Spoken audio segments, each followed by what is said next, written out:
Elful Entrepreneurship, solusi bisnis UMKM. Assalamualaikum warahmatullahi wabarakatuh. Halo Sobat UMKM, balik lagi di podcast Elko Entrepreneurship. Masih bersama saya Lisna Gustiani. Dan di episode hari ini kita nggak cuma bakal bahas bisnis yang kayaknya cuan nih, tapi kita juga bakal ngomongin sesuatu yang lebih fundamental. Ya, yaitu sebetulnya di episode sebelumnya itu pernah udah dibahas ya, cuman belum full gitu, yaitu tentang bisnis plan nih. Karena jujur aja, ide kalau cuman ide doang itu murah loh, Sobat UMKM, yang mahal itu eksekusinya. Dan eksekusi yang matang itu selalu dimulai dari perencanaan yang solid. Makanya hari ini spesial banget karena kita bakal kupas tuntas tentang bisnis plan itu ya, karena langsung narasumbernya bareng seseorang yang sepertinya beliau itu udah kenyang banget pengalaman ya, karena seorang pelaku usaha, tapi juga kenyang banget dengan teori-teori karena seorang akademisi. Siapa lagi jika bukan Bapak Dr. Haji Yusuf Tajiri. Langsung saja kita sapa beliau. Assalamualaikum Bapak.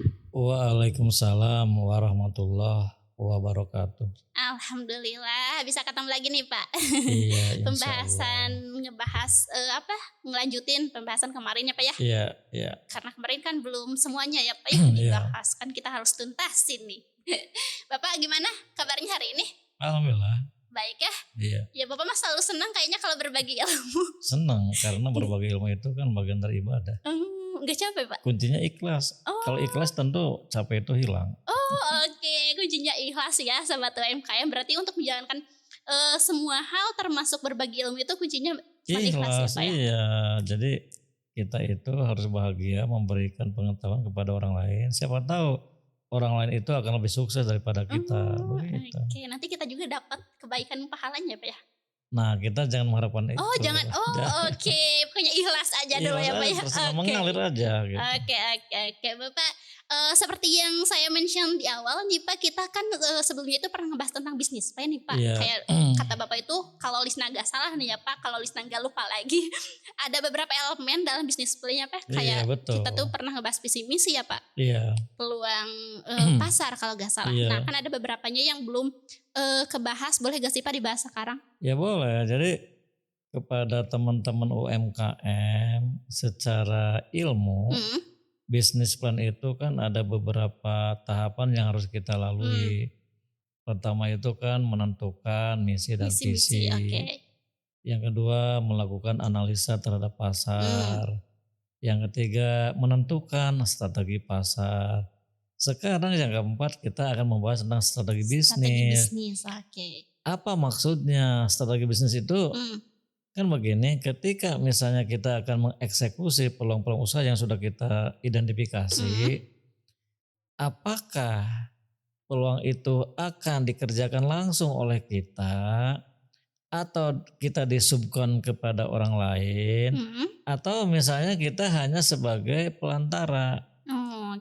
Itu salah satunya ya. Jadi salah satunya itu pada saat ini kita akan menentukan model bisnis.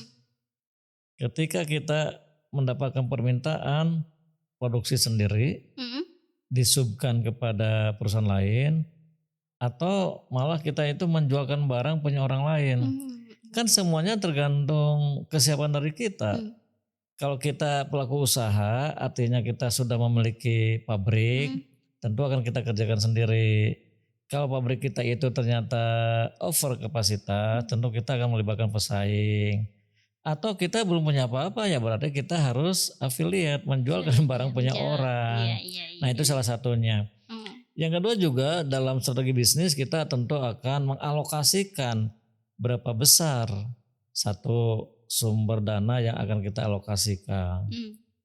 Berapa banyak orang-orang yang akan kita libatkan. Kemudian teknologi apa yang akan kita gunakan.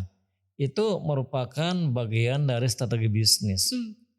Apakah misalnya kita memproduksi sendiri ketika kita sudah mendapatkan peluang? Iya misalnya berarti kita itu harus sudah bisa mengalokasikan sumber daya kepada masing-masing bagian. Kan dalam perusahaan itu ada satu misalnya ada bagian keuangan. Kita simpan berapa investasi yang akan kita tanamkan sesuai dengan kebutuhan. Kemudian ada bagian produksi, kita akan menaruh barang-barang yang mereka butuhkan. Input produksi itu kan harus kita siapkan. Kemudian kepada SDM kita juga akan menentukan berapa banyak orang-orang skill yang kita butuhkan. Kita juga sampaikan kepada SDM. Kemudian juga kepada orang marketing. Kita akan sampaikan kira-kira bagaimana cara menyampaikan barang ini apabila barang ini sudah kita selesai kerjakan.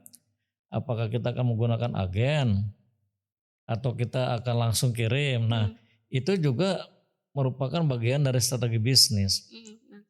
Kemudian juga kalau misalnya kita berbicara lebih jauh tentang strategi bisnis, apakah strategi bisnis yang akan kita gunakan itu menggunakan pendekatan cost leadership? Artinya bagaimana kita bisa menghemat biaya sehingga harga yang kita jatuhkan itu lebih murah daripada harga yang berlaku pada saat itu. Jadi cost leadership itu jadi kepemimpinan dalam biaya. Tidak ada orang yang bisa lebih efisien daripada perusahaan kita. Berarti kita harus melakukan tindakan efisiensi kepada semua bagian. Dari mulai keuangan, hemat, menggunakan uang sesuai dengan kebutuhan. Hal-hal yang kurang mendukung jangan kita keluarkan. Kepada bagian produksi juga harus membeli barang itu sesuai dengan kebutuhan dan barang-barang yang berkualitas supaya terhindar dari berbagai macam kegagalan. Melibatkan orang, berapa unskill, berapa misalnya yang skill, itu juga harus kita tentukan. Supaya apa? Karena ini berkenaan dengan biaya. Skill, unskill kan tarifnya beda. Kita harus hemat. Kemudian juga pemasaran langsung atau tidak langsung, kita juga harus melakukan penghematan. Jadi strategi cost leadership itu menciptakan biaya yang kita keluarkan itu ternyata bisa lebih murah daripada biaya yang biasanya pesaing keluarkan. Kalau begitu nanti kita bisa memimpin dalam menentukan harga kita lebih murah tetapi barang lebih bagus. Bisa tidak? Nah itu ya. Itu yang jadi PR. Yang kedua kita bisa melakukan strategi bisnis dengan cara melakukan diferensiasi, membuat barang yang bisa membedakan dengan barang pesaing. Apakah kualitasnya, kualitas barangnya maksudnya, atau kualitas pelayanannya. Nah kita pilih. Ketika kita menggunakan strategi diferensiasi, yang akan kita bedakan itu satu, kualitas barang atau kualitas pelayanan, atau dua-duanya. Kalau misalnya kualitas barang lebih bagus, kualitas pelayanan lebih bagus, ya itu lebih bagus. Ekspektasi konsumen memang seperti begitu. Membeli barang bukan hanya berkualitas tapi juga pelayanan yang diberikan itu memang cepat tanggap, responsiveness. Atau misalnya kita akan menggunakan strategi fokus nicer. Kita akan mencari salah satu pasar yang tidak menjadi target pasar para pesaing. Nicer. Jadi ada ceruk pasar yang sama sekali pesaing itu belum menemukan. Silakan. Jadi cost leadership, diferensiasi, nicer. Nah ini semuanya sangat tergantung kepada tim manajemen.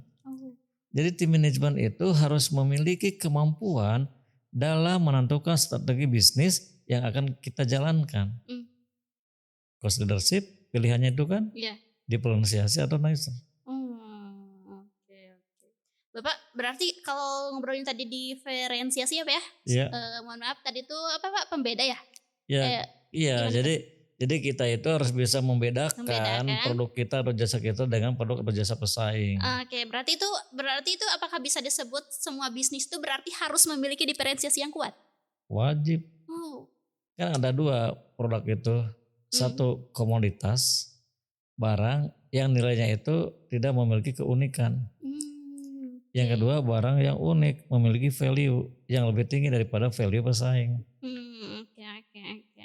Nah silakan pilih mau yang mana. Bapak abdi mah badang menggunakan cost leadership efisiensi. Gunakan teknologi yang menjauhkan perusahaan mengalami kegagalan dalam produksi. Berarti kan mesin-mesin, orang dan lain sebagainya kita susun. Cost leadership. Cost leadership itu artinya bahwa kita bisa memimpin biaya karena kita memang sangat hemat. Sehingga harganya itu jauh lebih murah daripada harga yang berkembang pada saat itu. Ini teh Pak dipilih salah satu atau? Pilih salah satu. Jangan semua gitu atau gimana tuh? Ya paling juga 2 ya. Misalnya cost apa barusan teh? Cost leadership. Cost leadership sama diferensiasi gitu. Ya bisa. Jadi bagaimana caranya kita melakukan barang atau jasa yang kita itu beda dengan jasa atau barang pesaing. Cost leadership. Barang yang kita jual itu ternyata satu berkualitas, yang kedua harganya murah, bisa tidak? Eta atuh langsung ya. Jadi 2 strategi sekaligus kita gunakan, cost leadership sama diferensiasi. Oke. Nah, kalau misalnya teman-teman UMKM bisa menggunakan strategi bisnis seperti itu, tentu konsumen itu akan merasa sangat senang. Sangat senang ya Pak, karena intinya terpenuhi ya Pak ya. Iya, sudah murah, berkualitas. Itu Pak, langsung. Oke, nah Bapak mungkin boleh Pak sedikit pengulas pembahasan yang sebelumnya itu Pak tentang strategi pasar. Jadi Pak sebetulnya strategi pasar kan barusan kan strategi bisnis, bedanya tuh jadi gimana? Kalau strategi pasar berarti kita harus menyusun langkah-langkah dalam memperlakukan pasar. Kenapa? Pasar itu kan luas. Pasar itu kan heterogen. Pasar itu kan tidak berstruktur. Karena itu kita harus menyusun sebuah strategi. Bagaimana strateginya? Segmentasi, targeting, positioning. Kalau strategi bisnis, bagaimana caranya supaya produk atau jasa kita itu bisa sampai kepada konsumen? Apakah cost leadership, diferensiasi atau nicer? Nah, itu harus kita pertimbangkan. Sudah mah kita betul dalam membuat segmen, kemudian barang yang kita jual itu pada segmen itu ternyata murah dan berkualitas. Pasti segmen itu akan menyukai. Oke, itu kan berarti poin yang selanjutnya itu kan strategi bisnis. Nah, yang selanjutnya apa tuh Pak setelah strategi bisnis? Kalau kita sudah menentukan strategi bisnis berarti kan eksekusi. Satu, menyusun kepemimpinan atau kepengurusan dalam organisasi usaha kita. Kan ada strukturnya tingkatan gitu Pak. Organisasi dari mulai top, middle, sampai lower. Tentukan. Kenapa? Karena orang-orang ini yang akan mengelola perusahaan kita. Oke. Jadi kan begitu. Jadi struktur organisasi itu harus kita bikin supaya semua strategi yang sudah kita pilih itu akan menyesuaikan. Jadi struktur kita itu akan menyesuaikan kepada strategi. Terbalik nanti kalau ada pemikiran begini, Pak, apakah strategi mengikuti struktur? Salah. Struktur itu mengikuti strategi. Strategi mengikuti apa? Hasil analisa terhadap pasar. Nah, jadi kita harus menyusun sistem kepengurusan atau pengelolaan karena mereka inilah yang akan menjalankan usaha sesuai dengan peluang usaha dan strategi yang sudah terpilih. Cost leadership. Berarti pemimpin harus menyusun bagaimana caranya melibatkan orang-orang, melibatkan sumber daya manusia, melibatkan sumber daya finance dan lain-lain supaya semuanya itu efisien tapi hasilnya memuaskan. Nah, itu semuanya tergantung kepada struktur organisasi. Oke, nah Pak untuk menentukan pembagian perannya itu biar efektif gitu Pak dalam misalkan nih dalam tim startup mahasiswa nih bikin startup. Nah, menentukan pembagian peran yang efektifnya itu gimana sih Pak? Ya semuanya tergantung kompetensi kan. Orang ini memiliki kemampuan dalam bidang keuangan, simpan pada bagian keuangan. Orang ini memiliki kemampuan dalam bidang teknologi, simpan dalam bidang teknologi. Jadi struktur organisasi ini pada akhirnya akan menentukan siapa orang-orang yang memang menurut kita itu kredibel, kompeten untuk menjalankan semua kegiatan usaha ini. Kenapa? Karena peluang pasarnya ada, strategi sudah kita pilih baik pasar maupun bisnis. Kan semuanya tergantung orang. Kenapa? Orang yang akan mengeksekusi. Berarti sesuai keterampilan atau kemampuannya Pak ya. Iya. Tapi Pak misalkan gimana kalau misalkan berhubungan juga enggak sama pendidikan Pak? Berkaitan. Biasanya kan harusnya paralel ya. Kalau dia pendidikannya akuntansi pasti dia memiliki keahlian dalam bidang keuangan. Tapi ada juga yang memang tidak ada kaitan. Itu saya pikir ya pada akhirnya terjadi ya mungkin banyak terjadi kesalahan. Berarti emang lebih penting skill ya Pak ya daripada Iya, jadi latar ilmu, pendidikannya mungkin. skill. Oke. Ilmu tetap pertimbangkan, skill pun itu menjadi faktor utama. Oke. Kan ada orang yang punya banyak ilmu tapi tidak ahli. Iya. Contoh pengusaha. Pengusaha ilmunya cuma S1. Tapi dia ahli untuk apa? Mengembangkan uang. Dari 1 juta jadi berapa triliun. Sekarang ada yang pendidikannya lebih tinggi dari itu, tapi tidak punya keahlian dalam mengembangkan uang, kan sama aja. Oke. Berarti Pak, apa sih Pak risikonya nih jika peran-peran atau operasional tersebut itu tidak direncanakan dengan matang? Kalau tidak direncanakan susah, satu untuk membuat struktur organisasi, dua untuk mengeksekusi peluang usaha dengan strategi yang sudah kita pilih susah. Jadi semuanya itu memang berangkat dari perencanaan. Perencanaan itu berangkat dari apa? Kondisi real hasil pengamatan kita terhadap pasar, terhadap peluang. Begitu. Oke. Berarti yang tadi itu Pak, kalau struktur itu sangat penting ditentukan di tahap awal ya. Iya. Pas di awal gitu. Kenapa kalau untuk SOP itu sama pentingnya enggak sih Pak, harus ditentukan Sama. dalam tahap Dalam awal? struktur itu pada akhirnya akan muncul masing-masing SOP. Bagian keuangan ada SOP keuangan. Bagian produksi ada SOP produksi. Bagian marketing ada SOP marketing. Bagian SDM ada SOP SDM. Bagian IT ada SOP IT. Jadi masing-masing bagian itu punya SOP itu sendiri. Dan SOP ini pada akhirnya akan mengantarkan kepada strategi untuk mencapai tujuan-tujuan itu sehingga misi visi kita itu memang realistis. Oke. Kan semua tergantung kepada orang dan orang itu ada dalam struktur. Iya. Tepat ciwe, tepat corokoko gitu. Kan begitu. Tapi Pak kalau misalkan nih Pak, banyak kasus ya Pak yang kayak dia tuh udah ada perannya masing-masing lah, udah dibagi gitu Pak ya Pak. Tapi Pak kadang kadang Pak ada yang suka bingung gitu sama job desk-nya. Kadang ini dikerjain ku saya deui ini, ku saya bagian ini, ku saya itu gimana? Gak boleh. Gak boleh ya Pak Itu ya. namanya pembagian pekerjaan yang tidak efektif. Pembagian pekerjaan itu sesuaikan dengan kemampuan masing-masing orang. Kan ada job analisis, pada akhirnya akan memunculkan job desk, job spesifikasi. Analisa pekerjaan, kemudian kita tempatkan orang sesuai dengan kemampuannya masing-masing. Mampu uang, ya kita tempatkan dalam bidang keuangan. Mampu produksi, ya kita tempatkan pada bidang produksi. Jadi nggak boleh, misalnya semua pekerjaan ditackle oleh satu orang, nggak boleh. Tidak adil itu. Betul Pak. Tidak adil itu ya.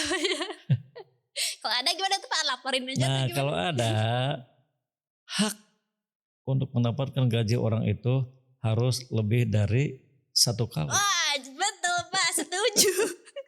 Setuju banget Pak, harusnya ada peraturan kayak gitu ya Pak ya. Tapi tidak boleh, kenapa? Kemampuan orang itu terbatas. Iya. Kan tetap aja meskipun sehebat apapun dalam kerja harus juga ada istirahatnya ya Pak ya. Iya gitu. betul. Oke. Tadi kan udah ada strategi bisnis, terus juga apa barusan organisasi, struktur organisasi itu ya. Terus yang selanjutnya apa tuh Pak? Ada yang namanya kompetensi yang dimiliki oleh perusahaan. Apa sih sebetulnya keunggulan dari perusahaan yang kita miliki ini? Apakah misalnya sumber daya yang kita miliki ternyata lebih unggul daripada sumber daya pesaing? Berarti strategi komparatif. Atau strategi yang kita kembangkan itu selalu memiliki nilai tambah. Dan nilai tambahnya terus bergerak. Sehingga kita menggunakan strategi kompetitif. Kompetitif itu artinya strategi yang kita buat itu selalu mengacu kepada nilai yang kita ciptakan harus lebih bagus, lebih unggul daripada nilai pesaing. Sehingga pesaing tidak bisa mengikuti kita. Nah itu, jadi apakah ada tidak orang-orang yang kita miliki loyalitas, palinter, atau bagaimana? Kita evaluasi. Atau sumber daya yang kita miliki ternyata nomor 1. Sementara pesaing nomor 2, nomor 3. Tapi sumber daya mah mudah ditiru. Tapi kalau misalnya nilai yang kita ciptakan secara kontinu itu memang sulit ditiru. Contoh begini, manajer yang loyal dan kreatif itu kan susah ditiru, langka gitu, langka. Karena dia itu selalu kreatif, terus aja meningkatkan nilai perusahaan. Semakin hari produknya itu bukan semakin jelek, semakin bagus. Jadi tidak ada istilah produk itu resource maturity, tidak membuat orang itu bosan. Ada nilai aja yang terus kita tambahkan. Nah itu juga termasuk bagian dari strategi bisnis. Kompetensi dari perusahaan kita itu apa? Apakah orangnya, apakah strateginya, atau apanya begitu. Caranya tuh gimana tuh Pak? Cara nge-identifikasi kompetensinya itu? Ya kita harus melihat kekuatan masing-masing sumber daya yang kita miliki. Misal uang banyak tidak. Dua, orang-orang yang kita libatkan itu paling rendah. Tiga, strategi yang kita gunakan itu jitu tidak. Kan banyak. Nah dari hasil penilaian itu kita bisa memutuskan, oh ternyata kita punya kompetensi. Kenapa? Orang-orang yang kita libatkan dalam kegiatan usaha ini ternyata orang yang handal, orang yang kompeten, dan pesaing tidak memiliki seperti yang kita miliki. Nah itu namanya kompetensi.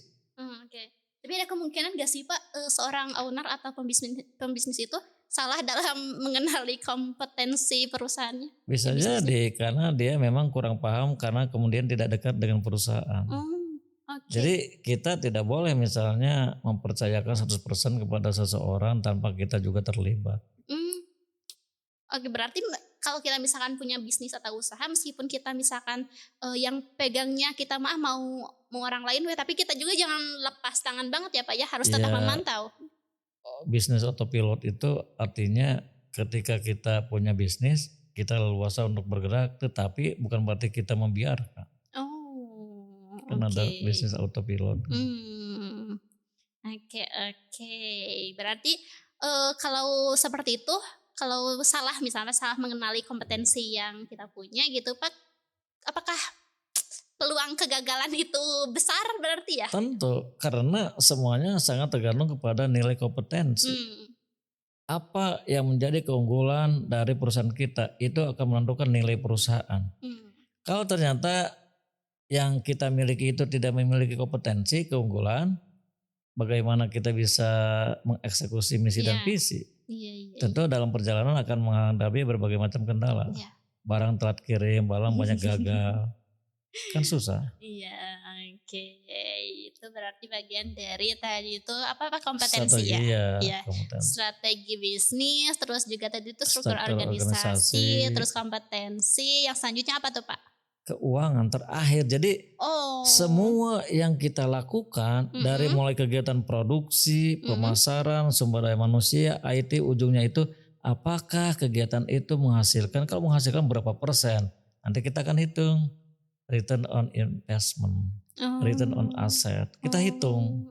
Jadi endingnya itu dari sisi keuangan ternyata bisnis plan ini memang sesuai dengan harapan para pemilik perusahaan atau stakeholder. Kenapa tuh Pak? Kenapa sih aspek keuangan teh sering menjadi pemeran penentu utama kelayakan bisnis? Ya karena ujung-ujungnya kan bisnis itu profit, salah satunya uang. Tapi kan kalau bagi kita bukan hanya sekedar uang kan.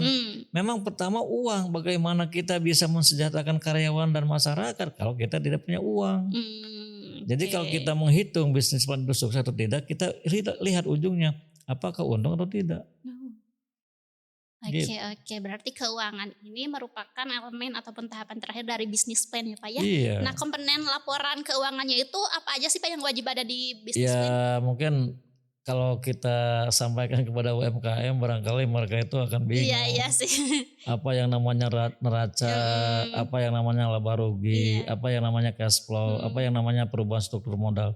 Jadi sebetulnya bisnis plan itu berujung kepada laporan keuangan. Ternyata kegiatan usaha yang kita kelola ini menghasilkan profit yang besar. Karena dengan profit yang besar itu akan merubah struktur modal usaha itu. Nah itu. Tapi perubahan struktur modalnya itu bukan negatif, positif.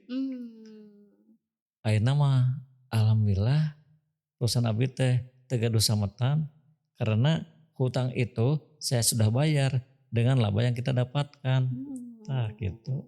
Oke, sangat penting sekali berarti untuk mencatat pemasukan pengeluaran sekecil apapun itu ya Pak ya. Minimal kalau UMKM itu ya cash flow lah. Bagaimana uang masuk, bagaimana uang keluar, di situ kan ada sisa. Iya. Gitu. Paling tidak. Tapi kan kalau misalnya perusahaan-perusahaan yang sudah menengah ke atas wajib membuat laporan keuangan. Bikin neraca, bikin laba rugi, bikin cash flow, bikin struktur modal. Begitu. Oke. Mungkin sekarang pertanyaan sebagai mahasiswa nih Pak, biasanya apa sih Pak kesalahan umum mahasiswa gitu dalam menyusun analisis keuangan? Kan Bapak mungkin pernah ini. Ya kalau kesalahan para mahasiswa dalam menyusun analisa keuangan tentu mungkin dalam postingannya itu bisa ini kurang akurat. Iya. Misalnya tentang aktiva pasifanya itu ternyata tidak begitu produktif. Gitu. Kan misalnya kita lihat dari sisi pasifa terlampau banyak hutangnya. Sehingga aktiva itu dibiayai oleh hutang. Nah itu juga menjadi harus perhatian mahasiswa, jangan sampai seperti itu. Jadi aktiva itu ya biasakan, itu sumbernya 60% dari usaha dari milik kita. Jangan aktiva itu misalnya 70% dari hutang. Wah, kalau gitu gimana tuh Pak? Ya repot, kerja kita hanya untuk membayar hutang. Oh iya. Nah nanti bicara tentang bisnis plan yang berujung terhadap laporan keuangan, kalau struktur modal yang ada itu ternyata mengalami perubahan, itu berarti positif. Artinya yang tadinya aktiva itu dibiayai oleh hutang 70%, sekarang tinggal 10%. Nah itu berarti bagus. Kerja keras, mati-matian, cari uang buat bayar utang. Oke, jadi 60%-nya itu harus milik sendiri ya Pak ya? Iya. Modal sendiri gitu. Oke, tapi Pak jadi solusi gak sih Pak? Maksudnya tuh kalau memang bener-bener istilahnya tuh apa ya Pak? Gak punya modal gitu, daripada kita diem nih gak tahu harus ngelakuin apa, ya udah kita minjem aja gitu, biar ada pekerjaan gitu. Gimana tuh Pak? Nah kalau alasannya biar ada pekerjaan itu kurang terukur dan tidak terencana. Tapi kalau begini, saya sudah melakukan analisa terhadap rencana usaha ini dan pada akhirnya walaupun misalnya uang saya itu tidak memadai, kemudian fasilitas pinjaman tersedia, nggak apa-apa. Kita memang sudah memiliki estimasi terhadap peluang usaha itu karena peluang usaha itu akan memberikan keuntungan lebih dari 60%. Oke. Berani kan? Iya. Ya pengusaha pasti berani. Oke, siap. Oke. Makanya perencanaannya harus matang. Untuk Firman piduitan mah ulah harares. Sok we namutan di mana. Tapi jangan dibiasakan. Oh iya. Jangan dibiasakan ya Pak ya, tetap aja yang paling ideal dan aman itu 60%-nya milik sendiri. Iya. Atau bahkan 100% gitu kan. Iya. Semua aktiva dibiayai oleh modal sendiri. Ulahnya mah aktiva itu semuanya dibiayai oleh hutang. Aduh. Kita kerja untuk membayar hutang. Iya. Oke. Stres. Kira-kira nih Pak dalam tahap atau elemen keuangan ini ada lagi gak sih Pak mungkin poin penting yang harus ditekankan kepada sobat UMKM? Ya sebetulnya kalau dari sisi keuangan mah ya tentu kita harus hemat ya. Okay. Gunakan uang satu untuk investasi, kedua modal kerja. Tapi yang paling penting dahulukan dulu modal kerja. Investasi kalau memang ada sewa ya kita sewa dulu aja. Kalau misalnya banyak uang investasi dengan alasan ini kan buat pabrik mau produksi. Tapi kan masih banyak sewaan. Iya. Oke. Oke itu ya Sobat UMKM, kita udah ngebahas banyak nih, ngelanjutin pembahasan di episode selanjutnya. Tadi kita ngebahas strategi bisnis ya Pak ya, terus juga struktur organisasi, terus juga kompetensi dan juga keuangan yang barusan ya Pak yang terakhir. Oke. Bapak ada lagi yang ingin disampaikan mungkin? Saya pikir cukup. Aduh. Siap Bapak, cukup ya, karena memang kita juga ya sudah banyak mendapatkan insight dan hal-hal baru ya, ilmu baru gitu. Bapak terima kasih udah sharing Iya, hari ini. sama-sama. Sehat-sehat ya Pak, kita ketemu lagi di episode Amin. selanjutnya. Mungkin berarti episode selanjutnya kita udah mulai saum ya Pak ya? Saum, Iya, tapi iya. tetap saum itu kita isi dengan berbagai macam amalan baik. Betul. Termasuk ini ya, ngasih pengetahuan kepada teman-teman kita. Mhm. Itu juga kalau niatnya ikhlas jadi amalan baik. Iya ya, termasuk kalau, sobat UMKM yang nonton juga ya, Pak, ya? Kan niatnya Iya, belajar gitu ya? iya. Iya, oke. Oke, buat sobat UMKM juga terima kasih ya yang sudah menonton episode hari ini. Kita ngelanjutin pembahasan tentang bisnis plan ya. Tadi banyak sekali yang sudah Bapak bagikan ya ilmunya kepada kita. Jangan lupa untuk subscribe channel YouTube Elko Entrepreneurship. Terus juga like video ini dan juga komen di bawah nih yang punya permasalahan terkait bisnisnya. Aduh bingung ini teh bisnis aku kenapa ya? Boleh ditanyakan di bawah, nanti bakal saya bantu pertanyakan ke Bapak untuk Bapak jawab. Juga jangan lupa untuk share video ini ke semua sosial media kalian ya, Sobat UMKM. Dan mungkin untuk episode hari ini sekian terlebih dahulu. Saya Lisna Gustiani pamit undur diri. Elko Entrepreneurship, solusi bisnis UMKM. Wassalamualaikum warahmatullahi wabarakatuh.